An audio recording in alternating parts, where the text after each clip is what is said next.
Agora, para encerrar, deputado, a pergunta da Alexandre em relação à Câmara Federal. Que aí nós temos um porém, né? Porque nós temos um ano de eleição, né? Perfeito. Ó, eu tenho uma pauta longa na Câmara Federal. No entanto, parlamentar de oposição, as pautas...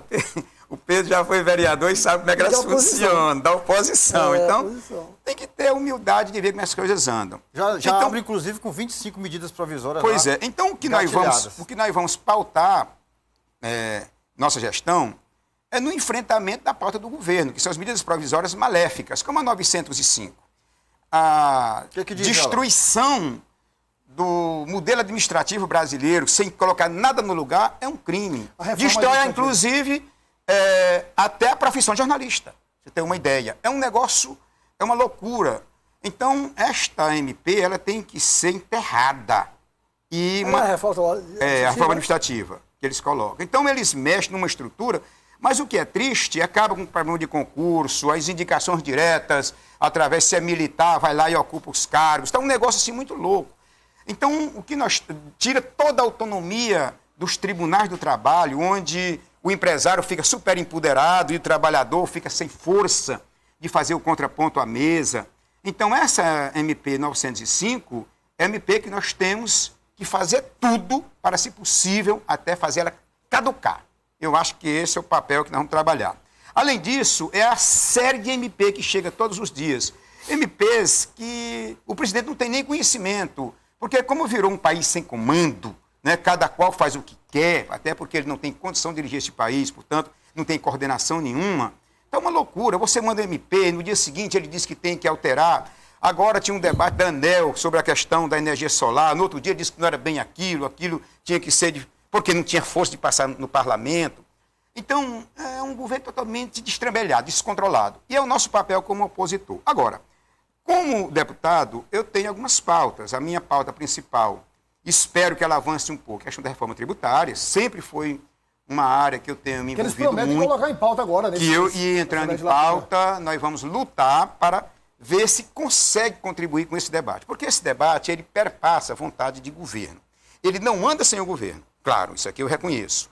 Mas tem uma força tão grande no parlamento sobre a necessidade de simplificar o modelo tributário brasileiro, que se o governo cumprir a sua palavra de mandar para lá, eu acho que a gente consegue fazer uma boa discussão. Pessoalmente, na reforma tributária, eu tenho a questão da tributação dos automotores aéreos e aquáticos, que eu acho um absurdo você tributar uma moto, você fala agora de IPVA, os automotores aquáticos e aéreos não pagam. No iate ninguém paga, isso é uma maldade, uma coisa dessa. Só tem a taxação das grandes fortunas. Das grandes fortunas, que também é um projeto meu. Eu não tenho a ilusão que as grandes fortunas passem, mas esses hoje eu consegui mais de 200 assinaturas, eu acho que passa. Essa questão de justiça. O cidadão tem um iate e não pagou IPVA, quer dizer, é um negócio... Poluindo as águas, está entendendo? É uma coisa... É um veículo, tem que pagar. É um veículo. Automotor. Então, são debates que nós vamos estar fazendo. E, naturalmente, a minha pauta cotidiana, que eu acompanho de perto a questão da saúde, né? Nós temos algumas medidas sobre isso, e tem um projeto meu que está bem avançado, que, graças a Deus, está ganhando força lá, que é a questão dos respeito ao estudo científico. Nós tivemos uma situação, logo no governo, no início desse governo, de um cientista, professor paulista, que chegou um mandato de prisão porque ele estava tendo um campo de estudo sobre o canabidiol para uso medicinal. Isso é inaceitável nos dias de hoje.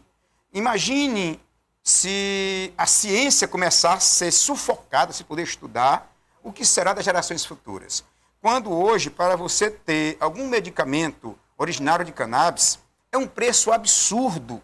Os Estados Unidos hoje produz, você tem que fazer um esforço hercúleo para buscar dos Estados Unidos pessoas que têm um sofrimento tamanho, nós conhecemos pessoas próximas que têm esse sofrimento, e não pode produzir aqui.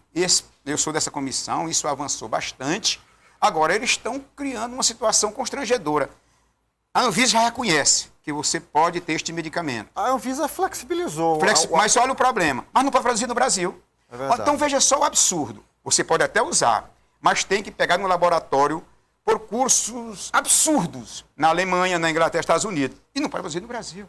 Você veja a coisa maluca que nós chegamos neste país. Porque, ou seja, eu vou pegar a minha riqueza e vou repassar para outro país. Quando poderia produzir aqui, sob orientação, com autorização técnica, né? com controle. Então, são debates como esse que eu não posso abrir mão. Ontem em Recife, um cidadão ganhou a liminar da justiça para plantar maconha em casa. Nós já temos 12 liminares. Temos na Bahia, temos em Recife, temos... Porque é o seguinte... E a tendência porque a questão da maconha para uso medicinal é um crime não ser autorizado. O que você precisa é ter um sistema de regulação para quem fizer fora da regulação está praticando um crime. Agora, dentro da regulação, eu sei onde é o plantio. Ele é fiscalizado. Ele presta conta ao Estado. Qual é o problema? Se ele utilizar aquilo para outras finalidades... Aí é outra história. Aí é outra história. Aí ele responda por isso. Agora, imagine só. A cobra, ela lhe oferece o veneno para salvar a própria mordida de cobra. Por exemplo, aqui eu vou dar um exemplo.